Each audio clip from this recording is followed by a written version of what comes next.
नमस्कार, आप देख रहे हैं इंडिया टीवी। आपके साथ मैं हूं मीनाक्षी जोशी। जब जब प्यार की बात होती है, रोमांस की बात होती है, इश्क के जुनून की बात होती है, मोहब्बत के पागलपन की बात होती है, तब तक कभी डीडीएलजे के राज की याद आती है, कभी कुछ कुछ होता है कि राहुल की याद आती है, कभी कभी देव बाबू की भी याद आती है। आप समझ गए होंगे हम बात कर रहे हैं शाहरुख खान की, किंग ऑफ रोमांस की, जो अब हैरी बन के प्यार जताने वाले हैं, पर्दे पर रोमांस करने वाले हैं सेजल के साथ। इस वक्त हैरी मेट सेजल की स्टार कास्ट हमारे साथ मौजूद है।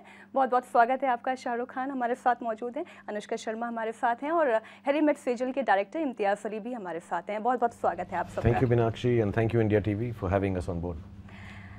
आपने इतने सालों में इतनी तरीके की रोमांटिक फिल्म कर ली है, अब आप हैरी बन गए हैं। ये हैरी का रोमांस क्या सिखाने वाला है? एक्चुअली हैरी के जो ये कहानी है, जो किरदार है, वो हमें मुझे ये नहीं मालूम लोगों को क्या सिखाएगा, लेकिन इम्तियाज़ ने जिस तरह से उसे लिखा है और फिर उसको जिस तरह से ऐसे किया है, डायरेक्ट किया है हम दोनों को, तो कहीं ना कहीं पर मुझे बहुत कुछ सीखने को मिला। जैसा आपने कहा, और बहुत बहुत धन्यवाद इतने प्यार से कहा कि मैं प्यार का जुनून हूँ। मैंने बहुत ऐसा लोगों को लगता ज़रूर है, मुझे मालूम नहीं मैं इस बात से वाकफियत रखता हूँ कि नहीं, कि मैंने बहुत सारे रोमांटिक रोल किए हैं, लेकिन इस उम्र में, इस स्टेज पे, इस एज में, इस जगह पर आकर जिस किस्म का मैंने हैरी का किरदार इम्तियाज़ ने लिखकर मुझे समझाया, दिखाया और होपफुली मैंने उसको पर्दे पर दर्शाया, बहुत नया है, इंटरेस्टिंग है, बहुत इवॉल्व है। मुझे इवॉल्व की हिंदी रूपांतर नहीं मालूम, लेकिन शायद राज, राहुल या जो भी किरदार मैंने किए हैं उनसे थोड़ा सा ज़्यादा डीप भी है। और पहली बार शायद 20-25 साल में मुझे लगा कि ये वाले लवर को या ऐसे आशिक को मैं ज़्यादा जानता हूँ। मैं राज, राहुल को आदित्य चोपड़ा की तरफ से या करण जौहर की तरफ से या यश जी की तरफ से समझ पाया था, क्योंकि मैं जैसा वो बोलते थे मैं मेरे ख्यालों में वैसा उन्होंने समझाया। लेकिन इस वाले को मैं अपने आप से भी थोड़ा करीब पाता हूँ, जिस तरह से इम्तियाज़ ने इसको लिखा और डायरेक्ट किया है।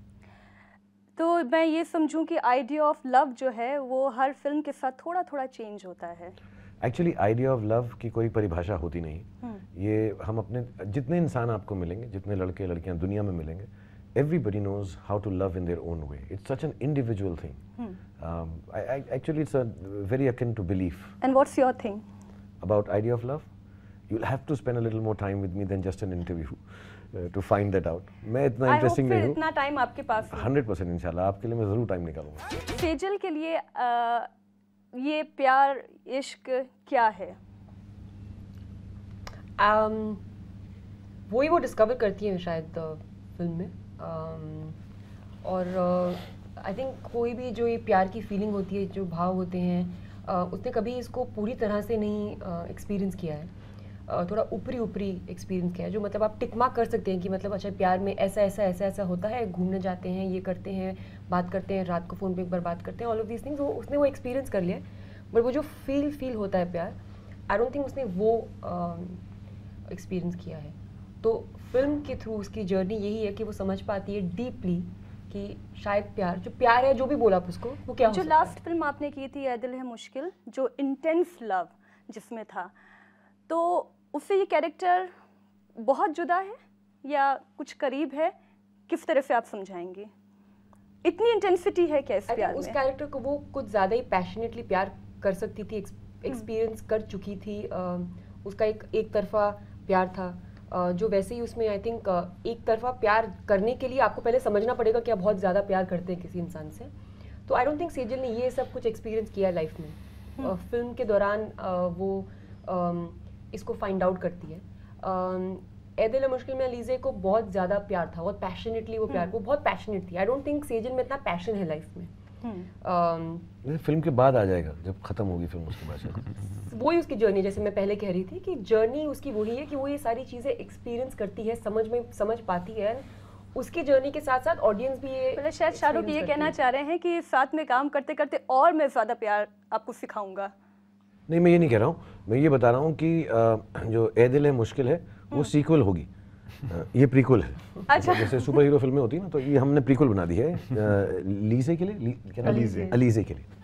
आप दिल्ली में पढ़े हैं और आप तो दिल्ली वाले हैं, दिल वाले भी हैं, तो कभी ऐसा हुआ कॉलेज टाइम में या बाद में भी कुछ पिकअप लाइन आपने बोली हो, क्योंकि मुझसे हर कोई ये पूछ रहा था कि आप शाहरुख से मिल रही हैं, उनसे ये ज़रूर पूछिएगा कि बेस्ट पिकअप लाइन वो क्या सिखा सकते हैं। शाहरुख खान को अगर पिकअप लाइन की ज़रूरत पड़ेगी तो फिर तो लानत है। नहीं, लेकिन सर सिखा तो सकते हैं जो शाहरुख खान नहीं है उन्हें। मैं सचमुच मैंने आज तक मैंने कहीं पढ़ा भी आज ही कहीं इंटरनेट पे कि किसी पेपर में लिखा है कि you know which is the best pickup line. पहले मैं एक बात बोलूँ, प्लीज़ बुरा मत मानिएगा, अपने दोस्तों को भी कहिएगा कि लड़की को कभी पिकअप करते ही नहीं है। भाजी तरकारी पिकअप करते हैं, सामान पिकअप करते हैं, शर्ट पैंट पिकअप करते हैं, लड़की को हाँ कभी नहीं पिकअप। ये लाइन ही बात ही गलत है। आई थिंक उसको अपनी पलकों पर बिठाकर, उठाकर, बाहों में ले जाकर, समाकर ऐसा ट्रीट करें, even if you don't do it physically, but thought ऐसा होना चाहिए, बिलीफ ऐसा होना चाहिए कि मैं किसी मैं मजाक करता रहता हूँ। हमारी एक जिन्होंने हमारे कपड़े किए हैं फिल्म में, बेकी अकी की जो चीफ असिस्टेंट है, जिन्होंने कॉस्ट्यूम किए मेरे और आपके भी शायद, तो वो बड़े स्वीट पिकअप लाइन्स आके मैं मजाक के तरीके से बहुत उनसे सुनता रहता हूँ। बट आई थिंक अगर आप लड़की को रिझाना चाहते हैं, उनको अपनी तरफ आकर्षित करना चाहते हैं, मैंने कभी किया नहीं है साहब असली लाइफ में, लेकिन मैं जो नहीं, आप ये कैसे कह रहे हैं, कभी गौरी खान को भी आपने नहीं रिझाने की कोशिश की? नहीं, मैंने बिल्कुल नहीं किया। मैंने पहले भी बता रखा है, वो पहली लड़की थी, उनके साथ मैंने डांस किया। जो मेरे दोस्त ने उनसे परमिशन ली कि मेरा दोस्त आपके साथ डांस कर सकता है। डांस के बाद उन्होंने टेलीफोन नंबर दिया। जैसे ही उन्होंने फ़ोन नंबर दिया, मैंने कहा इसी से शादी कर लो, दूसरी तो कोई फ़ोन नंबर देने वाली नहीं है, और मैंने शादी कर ली। तो मेरा बड़ा सिंपल सा रोमांटिक स्टोरी थी। इम्तियाज़ को मैं सुनाऊँ भी तो वो उस पर पिक्चर नहीं बना सकते। So I have never been able to talk to girls, but I really believe कि अगर आपको एक लड़की से बात करनी है तो बिल्कुल नेचुरली नॉर्मल सा लड़का जो प्रपोज करने में डरता हो रोमांस किंग कैसे बन जाता है? क्योंकि जो मेरे डायरेक्टर्स हैं वो जो हैं अपने रोमांटिक भड़ासे मेरे ज़रिए निकालते हैं। मैं तो ये बातें कर ही नहीं सकता हूँ, ना मुझे समझ आती हैं। ये जो लाइनें लिख के मुझे बोलते हैं कि ये बोल दो लड़की को, और जो मेरी एक्ट्रेस हैं जैसे अनुष्का जो हैं, वो इतना प्रेम दिखाती हैं, इतनी खुशी दिखाती हैं और इतना मुझे कंफर्ट देती हैं कि मैं आराम से बोल सकता हूँ। अगर सपोज अनुष्का मुझे इतना प्यार नहीं करती और वो थोड़ा सा भी कि क्या बोल रहे हो, तो मैं वहीं बेहोश हो जाता और टेलीफोन नंबर मांगता। तो ये तो अनुष्का खुद ही बताएंगी। How much you are comfortable with him? Very. क्योंकि डीप डाउन मालूम है कि कद्दू है। क्योंकि डीप डाउन इन्हें मालूम है ये कद्दू है, ये कुछ कर ही नहीं सकता, ये कुछ बोल ही नहीं सकता। आपकी ये साथ में थर्ड मूवी है, तो एक्सपीरियंस कैसा रहा? बहुत बढ़िया। बोलो बोलो बोलो बोलो। थोड़ा बताओ, बच जाओगी। बहुत बढ़िया रहा। किसी भी ऐसे एक्टर के साथ काम करना जो आपको बहुत कंफर्टेबल फील कराए हमेशा। किसी भी मतलब कैसे?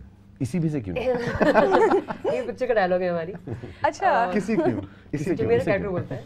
हाँ, तो वो एक अच्छा एक्सपीरियंस होता है। साथ में शाहरुख बहुत ही एक अच्छा एनवायरनमेंट रखते हैं हमेशा। एक हंसी मजाक हमेशा सेट पे रहता है, चाहे कितना भी सीरियस सीन चल रहा हो या जो भी हो। और इस बार मैं ऐसा कहूँगी कि मैं ज़्यादा कंफर्टेबल हूँ, मे बी क्योंकि मैं 2 फिल्में ऑलरेडी कर चुकी हूँ इनके साथ। और एक्सपीरियंस ओनली गेट्स बेटर। हम एक और फिल्म करने वाले हैं साथ में इसके बाद भी। तो पहली फिल्म में ये सर बोलती थी, बड़ी न्यूज़। पहली फिल्म में सर बोलती थी, फिर शाहरुख सर, इसमें शाहरुख हो गया, आगे शाह जरा, तो ऐसा हो जाएगा, कंफर्टेबल हो गई, बिल्कुल फैल गई एकदम। सर तो मैंने कभी नहीं बोला। नहीं बोला तो Lord. I can't call my जिनके साथ मेरे को रोमांस करना है, मैं उनको सर नहीं बोल पाती हूँ। फिर रोमांस कैसे आएगा? वो मैं नहीं। सर ये इस बड़ी बात है। टू सर्व विद लव, ऐसा हो तो सर्व विद लव भी कर सकते नहीं सर, वो उसमें जाना नहीं, वो थोड़ा सा ना लेटेंट है। अच्छा अच्छा अच्छा। मैं इतना उम्र में भी नहीं कि सर बन जाऊँ। हाँ, करेक्ट करेक्ट। स्वीट 16 मैं 25 साल लगता हूँ, 16 का मुझे मालूम। सो आप ये बता रहे हैं कि अनुष्का आपको कंफर्टेबल फील कराती हैं जी, और अनुष्का कह रही है आप उन्हें कंफर्टेबल फील कराते हैं। तो मैं ये जानना चाहूंगी, He makes us very uncomfortable। ये बड़ा तो अब तो फिर पोल खुल जाए। ये द रिंग से फिर हैरी मेट सेजल नाम शायद चेंज हुआ इसका, कुछ और बीच में एक और नाम दिया गया था। कई सारे थे और लोग इतनी मोहब्बत कर रहे थे और इतनी जिज्ञासा थी उन्हें कि हमारा नाम क्या होगा हमारी फिल्म का। उन्हें ये भी लग रहा था कि शायद हम इस काबिल नहीं है कि हम अपने लिए खुद एक नाम ढूंढ लें। तो वो हमें बहुत सारा सजेशंस दे रहे थे कि आप रहनुमा रख लीजिए, आप रौला रख लीजिए, बहुत सारे ऐसे नाम आए थे। हालांकि रौला अनुष्का जी को बहुत पसंद था, मगर हम लोगों ने वो नाम रखा नहीं। फाइनली हम इंतज़ार करते रह गए रणबीर कपूर का कि वो जब हैरी मेट सेजल और आई थिंक जब वो सजेस्टेड बाय करण, जब, हाँ, व्हेन रणबीर ने बोला था, फिर करण ने कहा जब कर दो उसको, तो पार्टिसिपेट किया उन्होंने भी हमारे टाइटल में। तो रिंग जो था वो वर्किंग टाइटल था, और जब Harry met Sejal has become, हमने बीच में कोई और नाम रखा नहीं था दरअसल, एक्सेप्ट रोला that she liked. Yes, except for that. हमारा गाना भी है उसमें, डायलॉग भी हमारा फिल्म का, मैं तो थोड़ा बोलना चाहूँगी क्योंकि आपका चैनल बहुत बड़ा चैनल है, बहुत से लोग इसको देखते हैं, ये टाइटल मुझे बिल्कुल पसंद नहीं था। ओह, हालांकि ऐसा होता, अक्सर ऐसा होता है कि दोनों ऐसी चीजें मेरे बारे में बोल देते हैं जो सच नहीं होती है। क्या बात कर रहे मैं हैं? चुप होकर ऐसे कुछ मैं बोलती नहीं, क्योंकि मैं इनको बहुत रिस्पेक्ट करती हूँ, लेकिन ये बात मैं क्लैरिफाई जरूर करना चाहूंगी। अच्छा, लेकिन मैं एडमिट करूंगी, आप दोनों कितना भी कहें कि वो गलत बोल रही है, बट मुझे ऐसा लग रहा है वो सही बोल रही है, कनेक्ट हो रहा है। आप ये जो आप मानना चाहें, इंडिया टीवी पे आपको लगता है कि ये सच है तो इनकी बात आप करें, बट जो डायरेक्टर बोल रहे हैं, वो जो किंग होते हैं, जो बॉस होते हैं, वो बता रहे हैं आपको, और इतना बड़ा लेजेंड आपको बता रहा है, आप बात नहीं मान रहे हो, ठीक है। इट्स बीन 25 ईयर्स, बहुत अच्छी जर्नी रही, बहुत तरीके की फिल्में आपने की, कुछ चली कुछ नहीं चली, हर तरीके का एक्सपीरियंस आपने किया। कभी डर लगता है अपनी एक्सेप्टेबिलिटी इस इंडस्ट्री में हमेशा बना के रखना, हमेशा अपने मनपसंद किरदार करते रहना, और लोग हमेशा आपको इसी तरह प्यार करते रहें? प्रैक्टिकली और अगर रियलिस्टिकली आदमी सोचे तो कहीं ना कहीं पे जो अच्छी चीज़ होती है और जो ख़राब चीज़ होती है, दोनों अंत हो जाती हैं। There's always be an end to all good things and bad things. Life is transient, everything is transient. The quest for permanence is what actually disturbs mankind. कि हम सोचते रहते हैं एक चीज़ जो स्थिर वैसी की वैसी ही हो, पार्टी ख़त्म ना हो, दोस्ती ख़त्म ना हो, अच्छा वक्त ख़त्म, तो नहीं, ऐसा नहीं होता है। ये अगर नॉर्मली और प्रैक्टिकली सोचा जाए, मैं जहाँ से आया हूँ, मैं बहुत ही छोटे तबके का लोअर मिडिल क्लास लड़का हूँ, और हम सब एक्चुअली ऐसे ही तबके से आए हैं, और जो मुझे मिल गया है वो ख्वाब से भी ज़्यादा बड़ा है, वो ड्रीम से भी बड़ा है, वो होप से भी ज़्यादा बड़ा है, और ये सच है। मैंने ऐसा सोचा ही नहीं है, ये हम सोच भी नहीं सकते, ये सोच से ज़्यादा बड़ा है जो मुझे मिल चुका है। अब जब वो आदमी को ये सब मिल जाता है तो फिर और कुछ दिखाई नहीं देता। तो मुझे ऐसा लगता है कि मेरे पे भगवान की बहुत कृपा है, मेरे माँ बाप का बहुत आशीर्वाद है, खुदा ने बहुत नवाजा है, दुनिया मुझे प्यार करती है।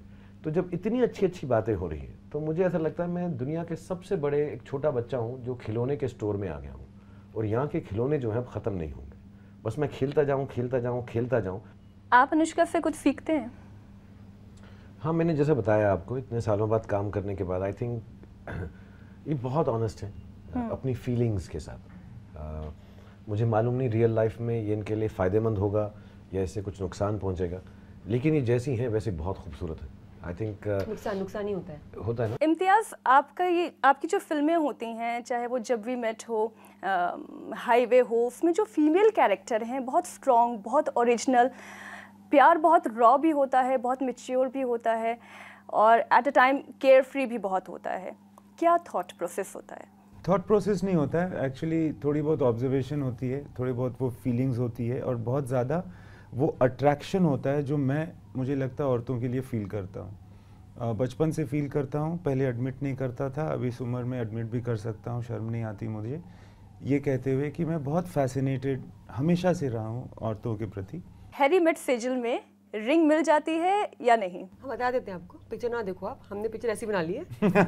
तो यही बता रहे, इंटरव्यू में ही बोलने के लिए हमने पिक्चर बनाई थी। बहुत आज you have been very anti me and Imtiaz, बहुत चीजें जो है चुपचाप से तू करवा रही है, हम नहीं मानेंगे, हम नहीं बताएंगे रिंग का।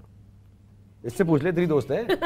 हाँ, इसकी बात मान ली थी, रोला ये सब इससे पूछ ले, ये बता देगी। तो कोई एक तो बताएगा, रिंग मिलती है या नहीं मिलती, मोहब्बत परवान चढ़ती है या नहीं चढ़ती, दिल मिलते हैं या नहीं मिलते? ये सब और बहुत ज्यादा इससे आप देखने जरूर आइए। 4 तारीख को, 4 अगस्त को आप अपने नजदीकी सिनेमा घरों में जाना, दूर वाले में भी जाना पड़े, हर जगह जाती है। बिल्कुल, चाहे कुछ भी करना पड़े, ये फिल्म देखना ना भूलें, और उसके बाद आपको पता चल ही जाएगा कि कितना दिल मिलता है, हैरी मेट सेजल में रिंग मिलती है या नहीं, और ये प्यार कितना आगे तक आपको खुद को अपने साथ जोड़ पाता है। बहुत बहुत शुक्रिया हमारे साथ जुड़ने के लिए, थैंक यू सो मच। बहुत बहुत धन्यवाद मीनाक्षी, बहुत बहुत थैंक यू बोलना रजत साहब को भी, और India TV thank you very much for having us. Thank you, बहुत बहुत धन्यवाद।